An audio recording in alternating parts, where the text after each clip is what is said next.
The COVID-19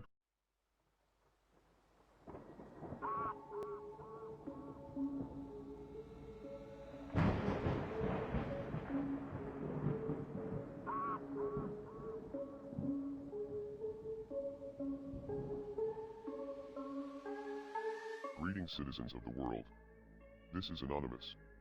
The COVID-19 coronavirus has quickly spread to nearly every corner of the planet in just a few months, and the people of the world don't seem to be taking things very seriously until it ends up in their own backyard. The whole world has had at least 2 months to prepare for this, but many people ignored the situation, thinking that it would remain in China and would never have an impact on their personal lives. As quarantines were imposed in China, with cities of millions on lockdown, Westerners condemned the heavy-handed tactics of the Chinese government, and assured themselves that nothing like that could ever happen in their home country. In just a few short months, the situation has changed rapidly, and drastically, with researchers and epidemiologists around the world warning that we could be in for the most destructive pandemic since the influenza outbreak of 1918, which killed between 30 and 50 million people over 2 years and infected roughly 27% of the world's population. As citizens in the West slowly come to grips with the gravity of the situation they are facing, their governments aren't behaving much differently than China. In fact, the World Health Organization has praised China's response to the crisis, saying that the country has set a new standard for outbreak response, and urging other countries to follow its lead in fighting the outbreak. This week, Italy has taken this advice and has placed the entire country of 60 million people on quarantine. People have been ordered to stay indoors throughout the entire country, and large gatherings of any kind have been banned. Even smaller gatherings like funerals have also been banned. At least 50 people in Sicily are facing serious criminal charges after breaking the quarantine order for having a funeral with a loved one. There is also concern that people inside the Italian quarantine zone are being left to fend for themselves. Luca Franzesi, the brother of a 47-year-old woman who died at home, is now trapped in the house with her, and has waited for over a day for authorities to come and help him. He posted a terrifying video to social media pleading with authorities to come and help him. Buonasera a tutti. Sono arrivato al punto di fare questo video messaggio per il bene dell'Italia, per il bene di Napoli. Ieri è deceduta mia sorella, probabilmente per il virus del Covid-19. Sto aspettando risposte dalle istituzioni da ieri sera. Nessuno si è fatto avanti. Questo video è molto forte, vi prego di non farlo vedere ai bambini e agli anziani. Io sono costretto con tutto il dolore a combattere questa situazione. Io ho mia sorella nel letto, morta. Non so cosa devo fare. Non posso darle l'onoranza che merita, perché le istituzioni mi hanno abbandonato. Ho contattato chiunque, al momento non faccio nomi. Nessuno mi ha saputo dare una risposta. Sto in attesa della risposta del Cutugno dal 118, perché ieri sera, sotto mia forzata volontà, l'ho fatta fare il tampone, perché non lo volevano fare. A me il tampone è stato negato, hanno detto devono sapere prima se lei era infetta e poi magari lo fanno a me.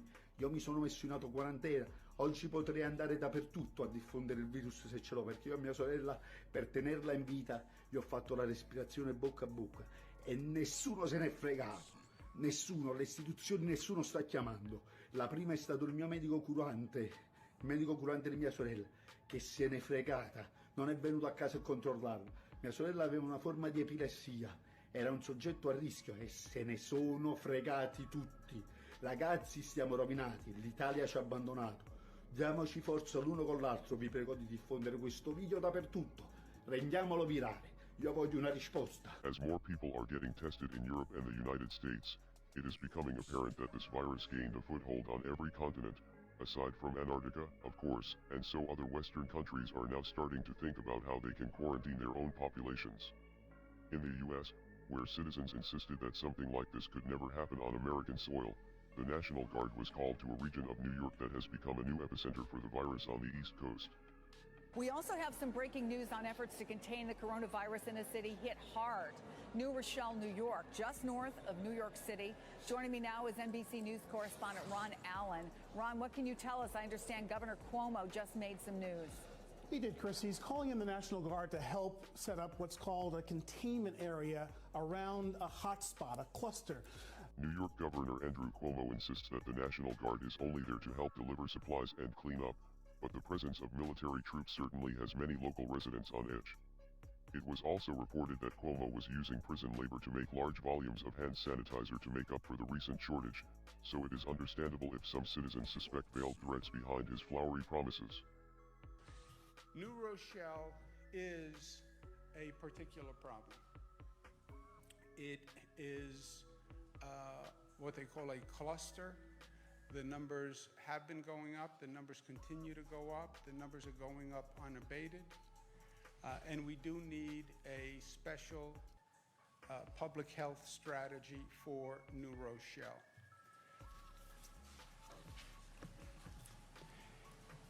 What we are going to do is focus on an area, concentric circle, around the situs of the majority of the cases in New Rochelle.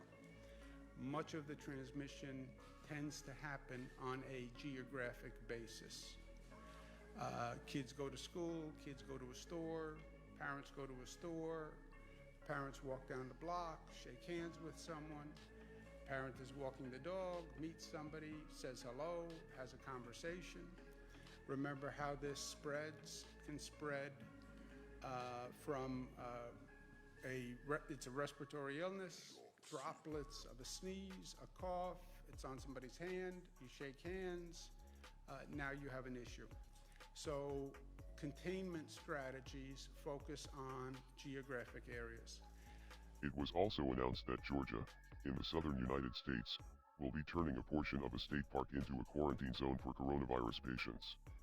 Shortly after the virus arrived in Georgia, the state's governor, Brian Kemp, announced that state officials were preparing Hard Labor Creek State Park in Morgan County for isolating and monitoring patients who may have been exposed to the disease caused by the coronavirus. This was intended to assure residents that something was being done to prepare, but this was not welcome news to some citizens, because getting quarantined in an isolated section of a place called Hard Labor Creek sounds like a straight-up horror movie. However, there are different approaches that can be taken, but people need to actually take this virus seriously and practice extreme social distancing to slow the spread of the illness. As the South China Morning Post noted in a recent column, South Korea has managed to handle the virus extremely well without citywide lockdowns, by making testing and medical care as available as possible, and encouraging safe social distancing practices among citizens. We need to stay home as much as possible and avoid public spaces as much as possible until this blows over, and cancel large events voluntarily, of our own free will. These actions will help us to prevent the spread of the virus, and it will leave authorities with no excuses to crack down on the population in the name of public safety. Will others follow their lessons? It doesn't look they will. We are anonymous. We are legion. We do not forgive. We do not forget. Expect us.